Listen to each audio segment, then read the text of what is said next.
Hello, ladies and gents! After last week's mouse replay, today we will switch to something a lot smaller, but perhaps tier for tier actually a lot more deadly. One of the members of the famous Berlin trio who's not the Cromwell B, the T-34-85 Rudy. Now, if you remember from our best tanks video from before, this little powerhouse actually holds one of the highest win percentages from all the premium medium tanks in the game.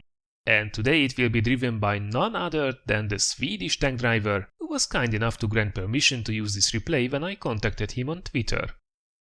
So, Super Unicum gameplay in one of the hottest machines in the mid-tiers. Ready? Then check this out. Alright, so here we are in the Rudy, this time around in a standard battle on Fjords. So, let's see what this machine is capable of, especially as we are not top tier.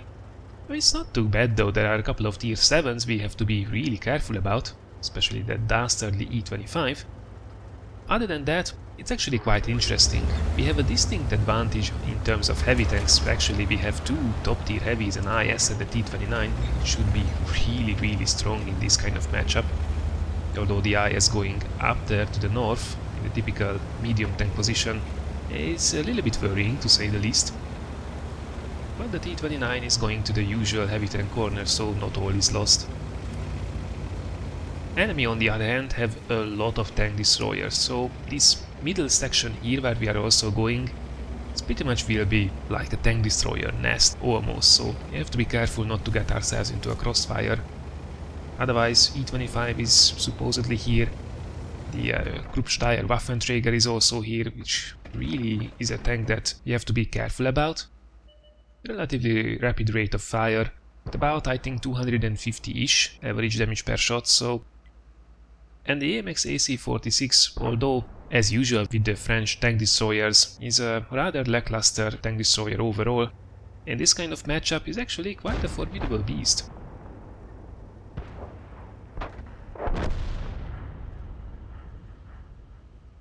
So, first shot, first bounce, perfect. Now, the Rudy is actually quite alright with its penetration, 144mm on the standard AP rounds. But the E25 has such a low profile, it's a well-angled target, so these lower caliber guns can sometimes have a bit of problem going through its armor.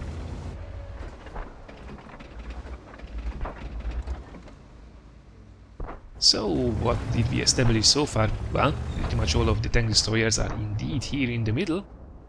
It's a nice little shot there, the ELC before it disappears, but unfortunately we get spotted as well, so let's be careful. We have to wait until we disappear from the map, otherwise we will be the prime target for all those guys in the middle. I have to say the team really didn't make a strong start here. We are down by 3 tanks already, and we are pretty much squeezed in on our corners here. The T-29 did break through because basically there was nobody there on that corner. Otherwise the team seems to be struggling quite a bit. Surprisingly strong push here in the middle of the map. Good shot there in the T-34-100, which is luckily already on low health. But for the moment there is nothing we can do about these enemies. We can't really push the middle because there's a very high chance that we will be surrounded if we do. So let's see if we can help out these guys. If we could take out that OI, and that's exactly why we loaded the APCR here, that would be a very useful kill indeed. Now with 180 average damage we won't be able to one-shot him. Oh, now we will be. Nice little shot there, taking out, although only a tier 6 heavy tank, a very high profile target. Just in time too, because we are actually down by 6 tanks at this point. It's 1 versus 7 kills at this point, so the team is crumbling really fast. And this match is barely 3 minutes old, so we have to make a decision. And the decision has been made. So, up north we are down to an IKV-65-2, so that flank is lost. The middle, there is nobody there, so we can expect the enemies, all those guys who were in the middle, to come through, zooming down right there, as we see also the artillery and all those tanks appearing. So the guys who are trapped down in the south will be very dead very soon as well. Notice how before that happened we already predicted that this would be the case and it was the obvious thing to expect. But still, a lot of players will react only after the situation has happened, which is better than nothing. But being able to predict these things will allow you to get yourself in a position where you can hopefully have the best kind of effect on the game still, instead of just sacrificing yourself in a situation where you are really the underdog.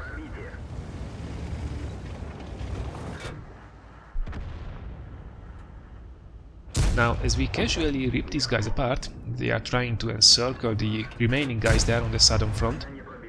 You will see that we did switch here to APCR. Person would have taken that blind shot, but we have more urgent things to worry about.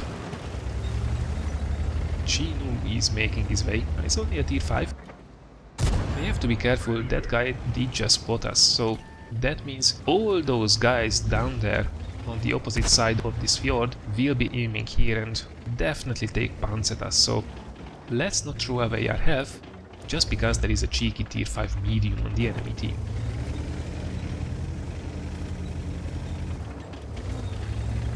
So the point I was trying to hammer across, and wow, that's a tier 7 tank destroyer ass, the best kind of ass. If we can take that guy out, that will definitely help our situation here. Let me just point out 7 degrees of gun depression. It's awesome to have on this machine. Combined with a good rate of fire, it really helps us to work these ridge lines effectively.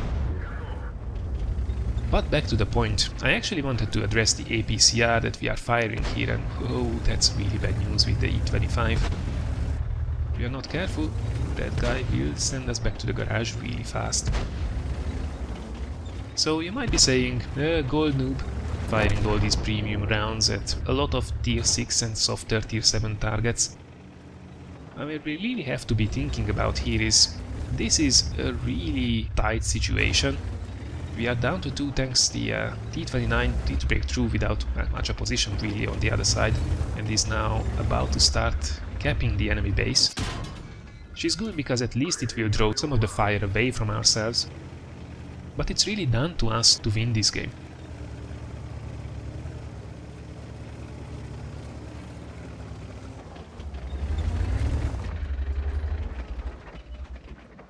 When you see all these unicorn plays, a lot of times it's about min-maxing. So how do you get most out of these situations? As you did see, as soon as we did see that all the fronts were collapsing, we did not just retreat, we also dabbed our 2 key. And that's because, well, for one, if the match is lost, and there is a high chance that we will be rushed and surrounded, if the enemies would actually mount a reasonable attack together, we would be dead. There's almost no question about it.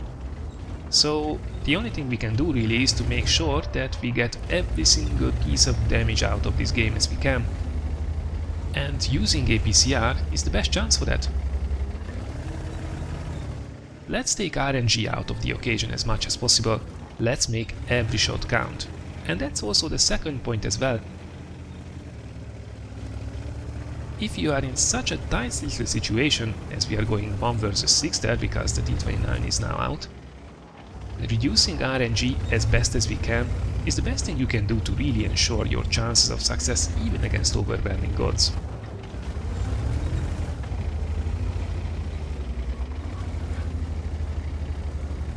By the way, the Easy 8 crashes into the Skoda. I have no idea how that happened, but that basically reduced that 1 versus 6 into a 1 versus 5, so thanks a lot, I guess.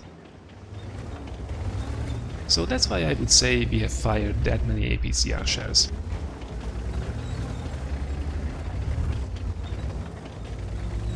Right now, however, the situation has changed drastically. We are actually in a very strong position.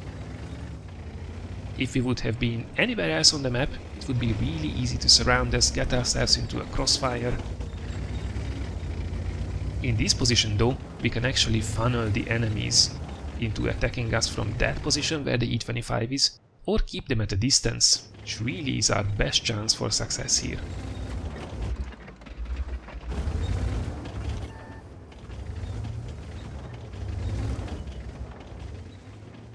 Now luckily at least we don't have to worry about the enemy artillery, and yep, that's what happens when you get spotted. But with a lovely shot there, we take out the E-25, and that means that another dangerous opponent is gone. Alright, IKV-103 apparently went all the way around, which is a bit of a crazy move there.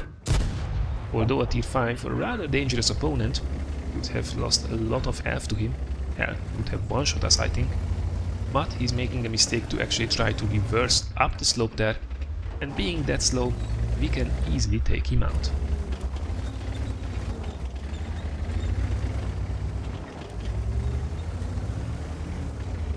Run a decent rate of fire on this little thing. 11.5 rounds as standard without the crew skills and equipment. We are able to dish out quite a bit of damage in a reasonable amount of time. So what are we up against? There is still the Waffenträger. It will be really interesting to know how much health that guy is on. Then there is the team killing Easy 8, and there is a Stuk 3G, and there is the Easy 8 making a rather aggressive move. Now that was a bounce. If that guy is playing smart here on the ridges, we could be in trouble having to go through his turret, so that's why we are switching back instantly to APCR. Again, take no chances, you are still the underdog here.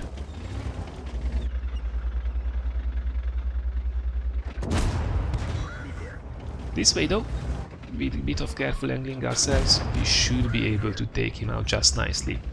The Easy 8 is also panicking like a boss, missing his shells, and that allows us to reduce the 1 vs 6 into a 1 vs 2 now. Excellent. The rest of the guys, again, softer targets, so we are right back to AP here. Waffenträger, easy one. Could even try to smack him about with HE. And there he goes, 17 hit points. That's just a gift from the heavens. Wow, that was really lucky. So now it's down to the Stuk, who is a one-shot kill. Question is, can he kill us? Well, if he's using the derp gun, which I don't think he is, because most Stuks will use actually this sniper gun. So the derp gun can kill us, can actually one-shot us. With the sniper gun we should be able to take 2 shots from him. So the question is really, which gun is he using? Probably the sniper gun though. So let's go and sail this one home. There we go, that's the sniper gun indeed, and of course it's a bounce, because why not? But with our mobility we have no problem to get inside and take down a 1 vs 6 with 9 kills. Smart, calculated, effective. Now this game might not have been about epic all-in engagements, going in with guns blazing, blasting away at the enemy left, right and center, but I think it was a pretty good example of how you can put yourself in the best possible position to stand a chance even against overwhelming odds like these. And we certainly did so this time around, with the results speaking for themselves really. Ace Tanker, Radley Walters, Kolobanov's High Caliber, and of course the obligatory Top Gun. A medal shower well deserved. Looking at the team results, that's some serious amount of ass kicking from a tier 6 medium. With over 3600 damage, we did more than double than anyone else in the match, including all the tier 7s, earning us a very juicy over 1700 base XP. Oh, and by the way, we also killed about 2/3 of the enemy team single-handedly as well. There is that little fact too. And finally, last but not least, we fired a whopping 33 rounds during these about 12 minutes, scoring 27 hits and penetrating 24 of them. And whilst there was undoubtedly a lot of APCR flying around, not having to replenish the premium consumable, because I'm guessing he has it stocked up, pre-bought at half price during a discount, as it should be, we actually made a profit even during this game. But even if this would not be the case, getting out alive and victorious from these kind of situations, I think I personally really would not have cared much about a loss of a few thousand credits either. Your mileage may vary, of course. Right, this was then our epic run in the very popular Rudy, courtesy of the Swedish tank driver. Special thanks to him for the replay once again, and congratulations to another solid carry. I hope you guys had just as much fun watching this as I did. And if so, thanks a lot for considering giving this a like or sharing it. Next up, we continue our Swedish team with another funny moment special about everyone's new favorite Swedish tanks. And then as requested, we will have a look at some of the worst tanks in the game right now by average performance. Thank you very much for watching everyone, and I look forward to seeing you again in one of the next videos.